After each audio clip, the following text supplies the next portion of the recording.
하나님이 오늘 우리에게 주시는 말씀은 욥기 19장 25절부터 27절까지의 말씀입니다.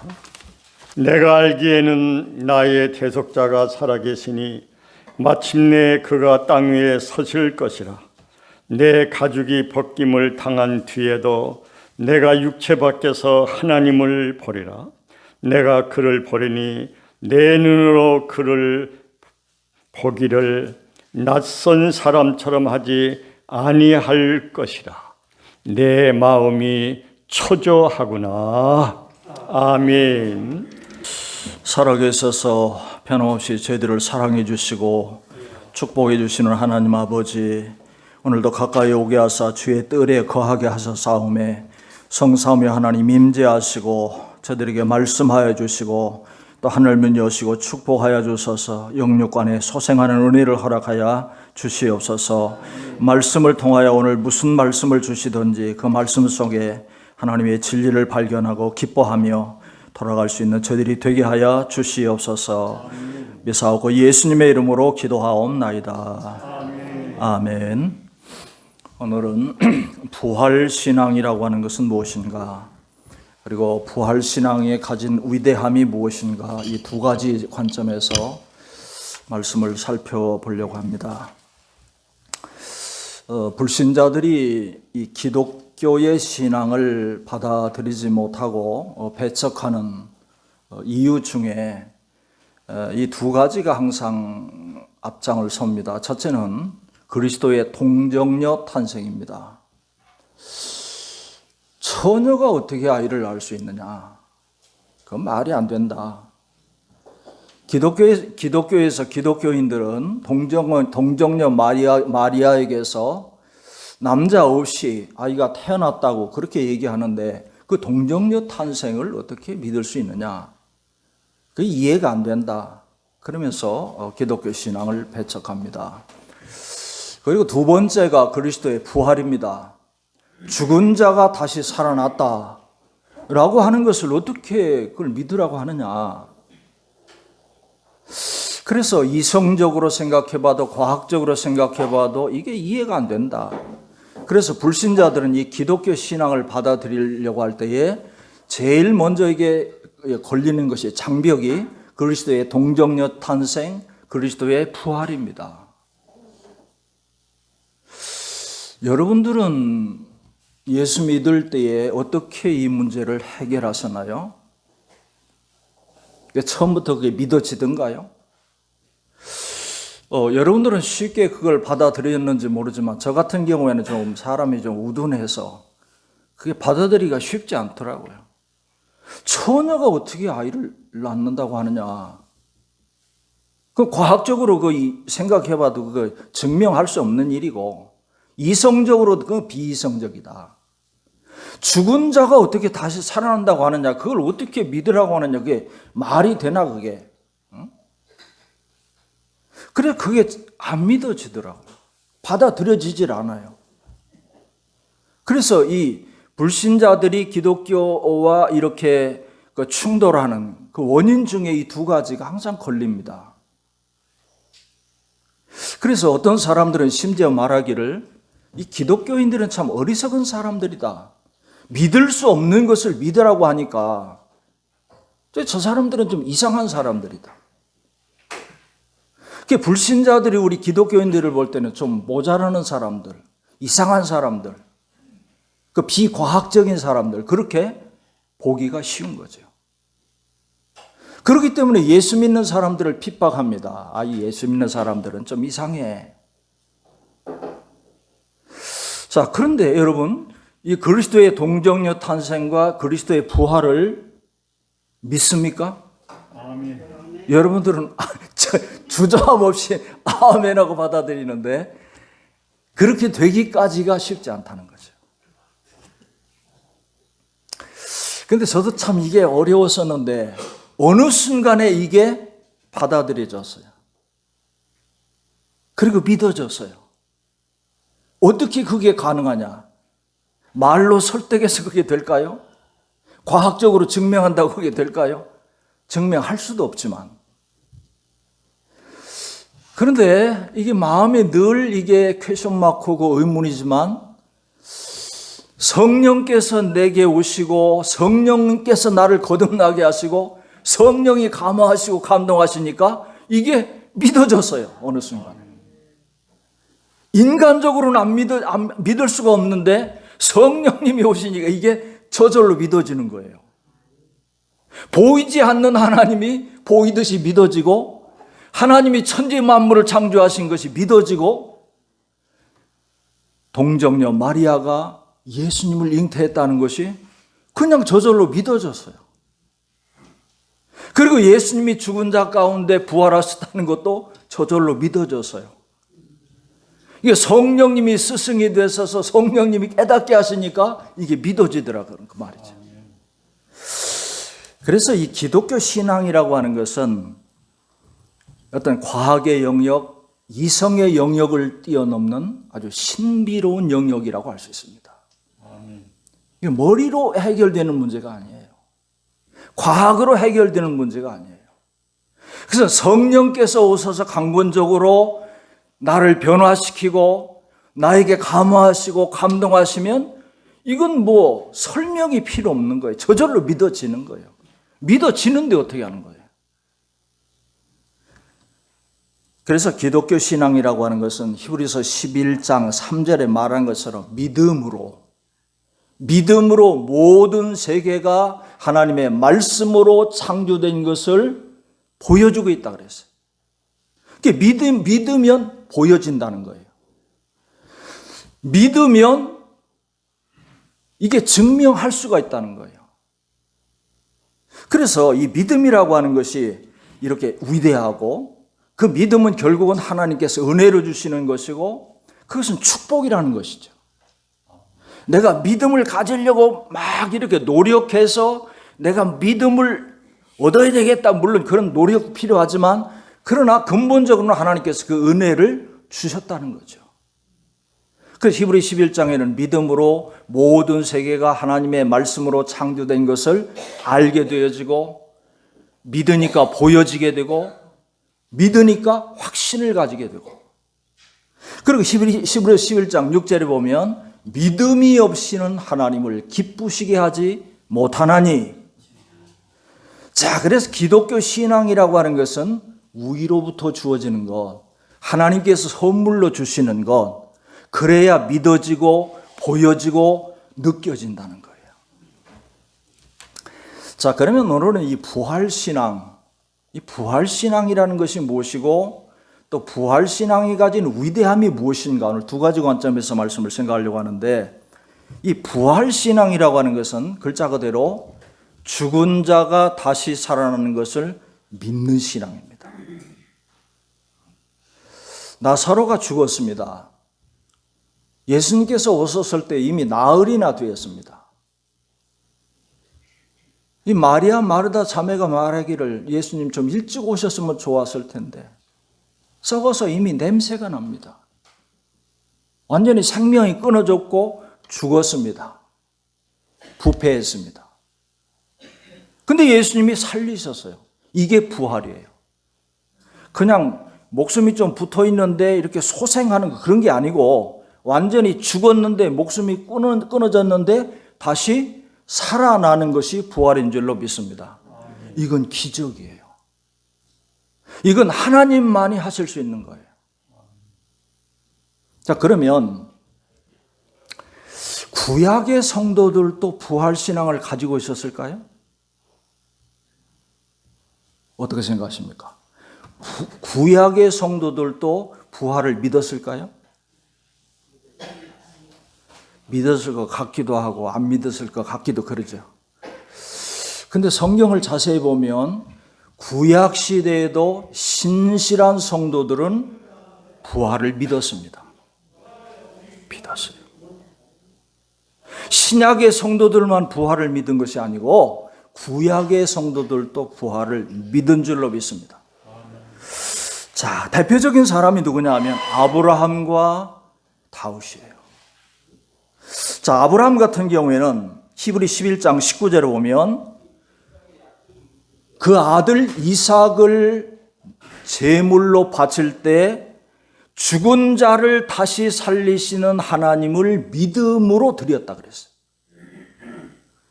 그가 하나님이 능히 이삭을 죽은 자 가운데서 다시 살리실 줄로 생각한지라. 비유컨대 그를 죽은 자 가운데서 도로받은 것이니라.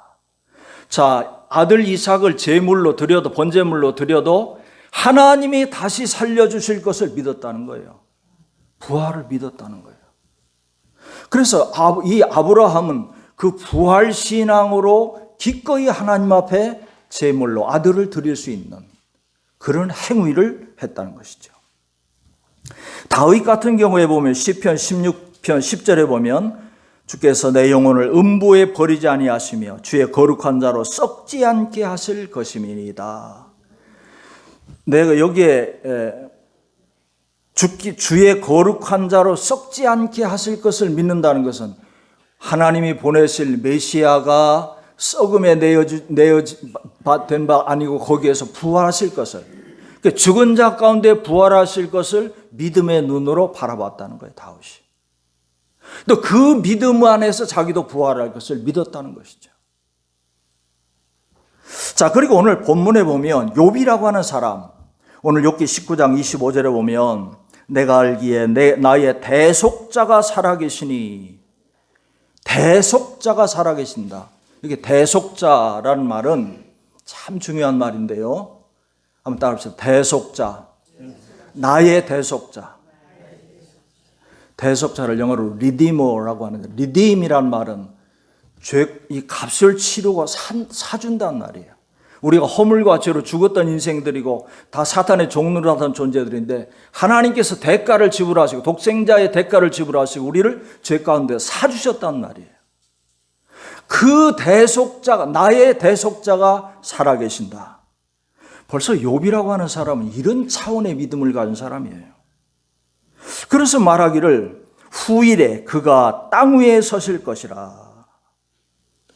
여기에 후일의 이 말은 세상 끝에, 그 말은 세상 끝날에 구속자가, 나의 대속자가 오실 것인데 그가 나로 어떻게 한다고요? 나의 이 가죽 이것이 썩은 후에 내가 육체 밖에서 하나님을 보리라. 여기에 내 가죽 이것이 썩은 후에 이 말은 완전히 여기에 이제 회파되고 망가진다 뜻이. 그러니까 우리가 죽은 이후에 어떻게 됩니까? 육신도 썩고 흙으로 돌아가죠. 그 완전히 이건 망하는 거예요. 영어로 디스트로이라고 하는데 완전히 이건 뭐 회복할 수가 없는 거예요. 그런데 여기에서 끝나는 것이 아니고 주께서 오셔서 내가 육체 밖에서, 그러니까 부활하여서 다시 주님을 내가 영접할 것이다. 그러니까 욥의 신앙이 대단한 신앙이에요. 부활 신앙을 가졌기 때문에 이런 담대함이 있는 것이죠. 호세아도 보면, 호세아 13장 14절에 보면 내가 그들을 수월의 권세에서 속량하며 사망에서 구속하리니 사망아 내 재앙이 어디 있느냐, 수월아 내 멸망이 어디 있느냐. 이 호세아가 예언한 것을 누가 인용했습니까? 바울 사도가. 사망아 너의 쏘는 것이 어디 있느냐, 너의 이기는 것이 어디 있느냐. 바울이 그냥 한 말이 아니고 호세아 선지자가 한 말을 인용한 거예요. 그러니까 이렇게 구약의 성도들도 신실한 이들은 죽은 자가 다시 살아나는 것을 믿었다는 거예요. 또 한 사람, 중요한 사람이 있죠. 수넴 여인. 열왕기 4장 32절에 보면 이 수넴 여인은 늦게 아들을 하나 얻었어요. 근데 이 아들이 아버지 그 들에 가 있는데 갔다가 내 머리야 내 머리 하더니 그냥 죽어버렸어요. 기가 막히지요. 자, 그래서 이 수넴 여인은 절망하지 않고 그 아이를 주의 종이 거하시던 엘리사가 거하던 그 침상에 누이고 누구에게 달려가냐면 엘리사에게 달려가는 거예요. 엘리사가 직감하고 무슨 일이 있느냐. 그래서 이 엘리사가 그 소식을 듣고 게하시를 먼저 보내, 지팡이를 가지고 그 아이에게 얹어놓으라. 달려가서 보니까 아이가 이미 죽었어요. 참 기가 막히죠. 엘리사 입장에서도 기가 막히죠. 이게 하나님이, 기도에 하나님이 주신 아들인데, 귀한 아들인데 이게 덜컥 죽어버렸으니까 이 하나님 이건 안 됩니다. 살려주셔야 됩니다. 그래서 그 아이 위에 엎드려서 호흡을 맞추면서 그렇게 해서 그 아이를 살려내잖아요. 자, 보세요. 이 수넴 여인의 믿음이 어떤 믿음입니까? 죽은 자도 살리신 하나님을 믿는 거예요. 엘리사가 어떻습니까? 하나님께 이미 죽었지만 하나님이 다시 살려주실 것을 믿습니다. 구하는 거예요. 그러니까 구약의 성도들도 신실한 이들은 부활을 믿었다는 거예요. 자, 근데 구약의 성도들이 다 믿었느냐? 아니에요.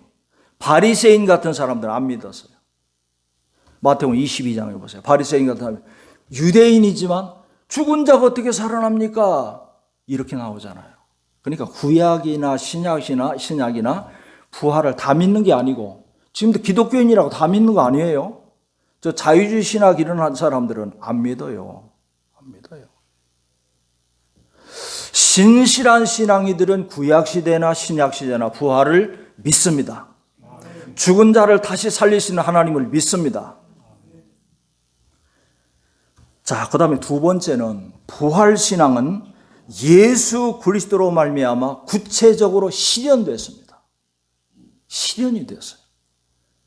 자, 요한복음 11장 25절에 보면 예수께서 이르시되 나는 부활이요 생명이니. 같이 한번 해보실까요? 나는 부활이요 생명이라. 예수님이 이렇게 말씀하세요. 그래서 나를 믿는 자는 죽어도 살겠고 무릇 살아서 나를 믿는 자는 영원히 죽지 아니하리니 이것을 내가 믿느냐. 자, 우리 예수님은 우리 죄를 대속하시기 위해서 십자가에 죽으셨습니다. 그리고 우리를 의롭다 하시고 하나님의 영광에 참여하게 하기 위해서 부활하신 줄로 믿습니다. 그래서 나를 위해 죽으시고 나를 위해 부활하신 예수님을 믿는 자는 그 예수님의 부활의 권능에 함께 동참하게 되는 줄 믿습니다. 그래서 우리가 예수 그리스도가 부활을 이루셨기 때문에 우리는 자동적으로 그 안에서 부활의 권능을 얻게 되고 부활의 영광에 참여하는 자가 되는 것입니다. 그 다음에 세 번째, 부활신앙은 예수 그리스도의 제 이름으로 완성되어집니다. 완성되어져요. 주님이 재림하시는 날 주 안에서 죽은 자들이 다시 살아나고 영화로운 몸으로 변화되어서 영생에 들어가게 될 줄로 믿습니다. 지금 이 땅에서 우리의 육체는 연약합니다. 질병에 약합니다. 부패할 수밖에 없는 연약한 존재입니다. 그러나 예수님 오셔서 나팔소리가 나매 천사장의 나팔소리를 따라서 사방에서 죽은 자들이 부활합니다. 우리 그리스도인들이 무덤을 열고 부활해서 영광스러운 몸으로 변화될 줄로 믿습니다. 다시는 병드는 몸이 아니라 완전한 몸으로, 쇠약한 몸이 아니라 정말로 영화로운 몸으로 그렇게 영광스럽게 변화되고 그리스도의 영광의 나라에 통참하게 되는 것입니다. 그 완성이 언제 되느냐? 예수님 재림하실 때. 그래서 우리가 그날을 기다리는 것입니다. 이렇게 영화롭게 부활되어서 또 행한 대로 우리가 상급을 받게 되고 완전한 보응을 받게 될 것입니다. 수고했다. 내가 행한 대로 내가 갚으리라. 그래서 이 부활신앙의 완성은 그리스도의 재림으로 말미암아 이루어진다는 것입니다. 그 다음에 마지막으로는 부활신앙이 가진 위대함입니다. 자, 오늘 말씀드리고자 하는 초점입니다. 부활신앙이 얼마나 위대하냐. 우리가 부활신앙을 가졌다는 것이 얼마나 이것이 위대한 일이고 영광스러운 일인가. 첫째는 부활신앙은 고난과 역경을 이겨내는 원동력이 되는 줄로 믿습니다.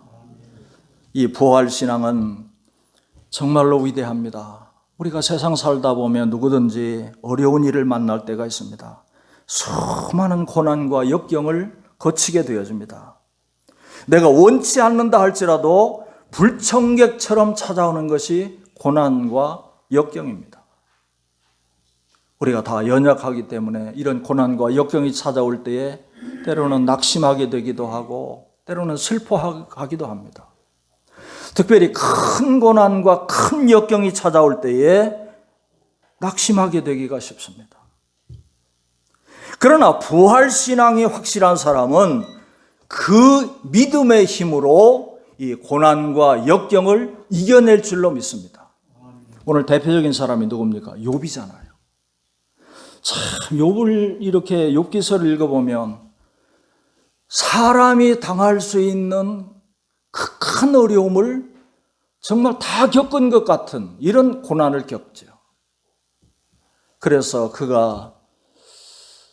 부자가 완전히 망해서 그 주변에 있는 사람들도 다 손가락질하고 심지어 그의 아내도 그를 멀리하고 그 밑에 있던 종들도 다 이렇게 멀리하고 옛날에 긴 병에 효자 없다는 말처럼 정말로 그렇게 사랑을 주었던 이들도 가까이 하던 이들도 이렇게 욥이 극한 어려움에 처하니까 다 멀리하고 외면하는 거예요. 그럴 때 그 육체의 질병의 고통보다도 더 어려운 것이 마음의 고통이었겠죠. 사람들은 조롱하기를 너 하나님께 버림받아서 하나님은 너를 버리셔서 그럴 때 얼마나 마음이 아프겠어요. 자, 그런데 이런 어려운 가운데서 극한의 역경 가운데서 욥이 어떻게 이 어려움을 이겨나갑니까? 세상 것으로는 이걸 이길 수 없어요. 그런데 오늘 욥기 19장에 보니까 나의 구속자가 살아계신다. 나는 죽어도 사는 부활의 믿음을 가지고 있다. 이 부활 신앙을 가지고 있으니까 이 고난과 역경을 능히 이겨나가는 거예요. 그런 능력이 있어요. 바울 사도도 수많은 고난과 역경을 겪었지만 부활 신앙으로 당당하게 이 어려움을 이겨나갑니다. 우리 앞에 닥쳐오는 여러 가지 어려움과 그 수많은 역경들을 부활 신앙으로 이겨나가시기를 바랍니다. 또 부활 신앙은 사망 권세를 이겨내는 능력을 가지고 있습니다. 인간을 두렵게 하는 최대의 위협은 역시 죽음입니다.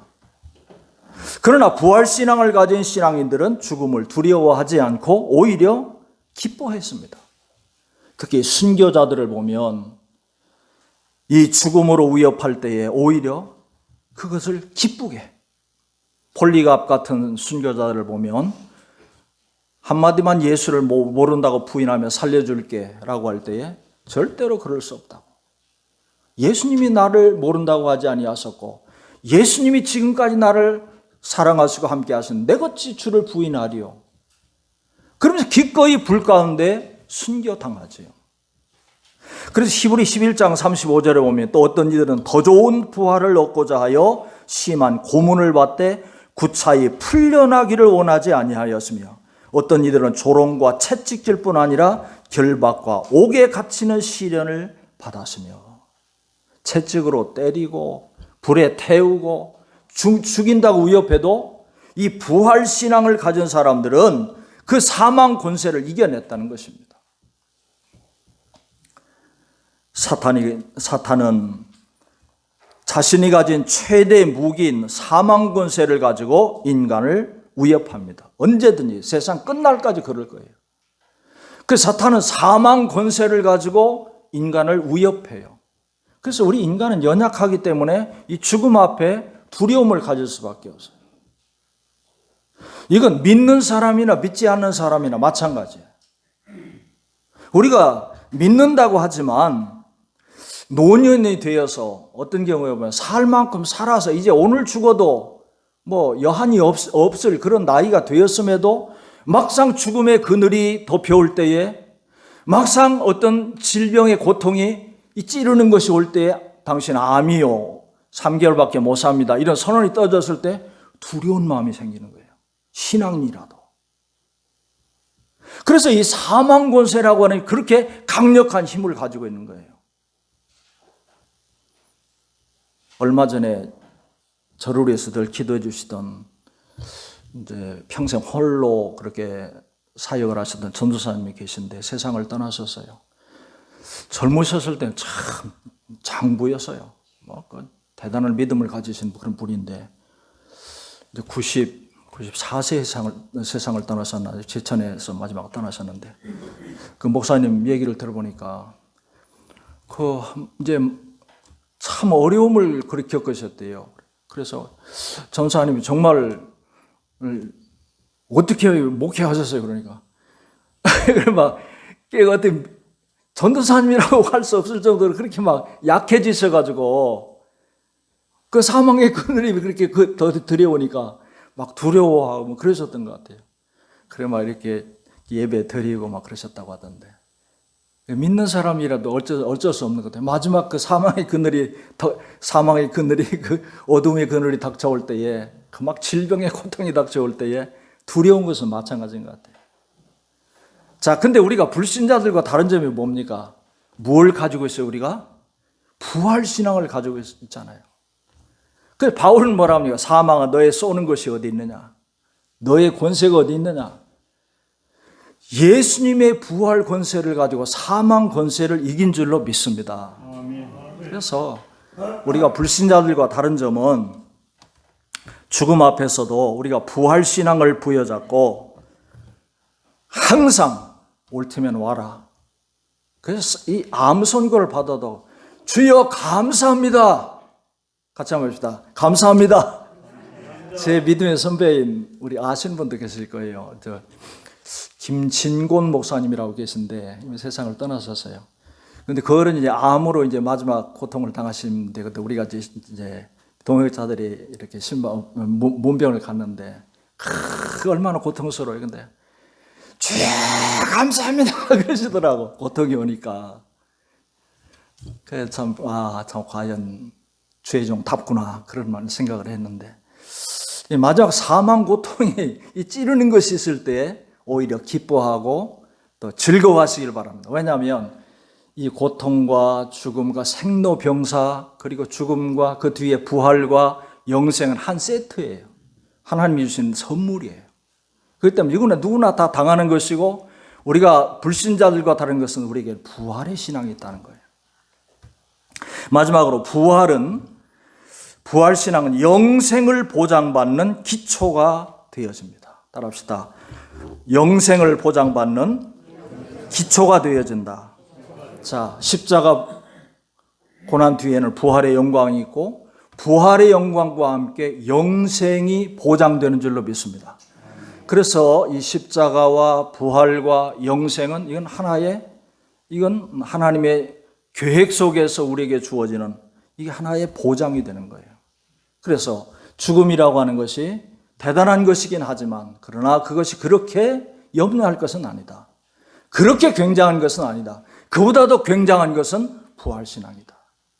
자, 여러분들에게는 예수 그리스도의 부활로 말미암아 부활을 보장받았고, 이 부활신앙으로 말미암아 세상을 이길 줄로 믿습니다. 그래서 바울은 말하기를, 이런 신앙을 가진 사람들은 세상이 감당치 못할 자로다 그랬어요. 세상이 이기지 못할 자가 누구냐? 그리스도인들이라는 거예요. 부활신앙을 가진 그리스도인들. 말씀을 정리합니다. 이 부활신앙은 세상 사람들은 알 수도 없고 느낄 수도 없는 비밀 중의 비밀입니다. 우리는 믿음의 눈으로 이것을 볼 수 있고 만질 수 있고 확증할 수 있습니다. 그리스도의 부활 안에서 이 부활의 신앙을 부여잡고 끝까지 승리하는 이 부활신앙으로 하나님의 영광을 드러내며 마지막을 맞이할 수 있는 저와 여러분들이 되시기를 주의 이름으로 축복합니다. 기도하겠습니다. 살아계신 하나님 아버지, 먼지나 티끌 같은 죄 가운데 죽을 인생인 저희들을 위해서 십자가의 고난을 받으셨고, 죽은 자 가운데 부활하심으로 부활의 첫 열매가 되셨고, 우리에게 부활의 영광에 동참할 수 있는 복을 주신 것을 감사합니다. 오늘도 사망 권세를 가진 이 사탄은 우리를 위협합니다. 우리가 이제 마지막을 다 앞두고 있는 이런 또 나이고 또 환경에 직면해 있습니다. 그러나 우리에게는 믿음을 주셔서 감사합니다. 끝까지 승리할 수 있도록, 당당할 수 있도록 이 부활의 권능을 부여잡고 부활의 신앙으로 승리하는 저들이 다 될 수 있도록 축복하여 주시옵소서. 특별히 교회를 나오지 못하고 있는 우리 연로하신 회원들이 계십니다. 있는 곳에서 하나님이 붙들어 주시옵소서. 더욱 강하게 성령께서 역사하여 주셔서 승리할 수 있도록 도와주시옵소서. 예수님의 이름으로 기도하옵나이다. 아멘. 이제는 죽은 자 가운데 부활하사 부활의 첫 열매가 되신 우리 주 예수 그리스도의 은혜와 하나님 아버지의 극진하신 사랑하심과 성령님의 감화하시고 교통하시며 천국까지 인도하심이 오늘도 나와 예배드리고 돌아오는 모든 회중의회와 우리 한국교회의회와 우리 교단의회 지금부터 영원토록 함께 계실지어다. 아멘.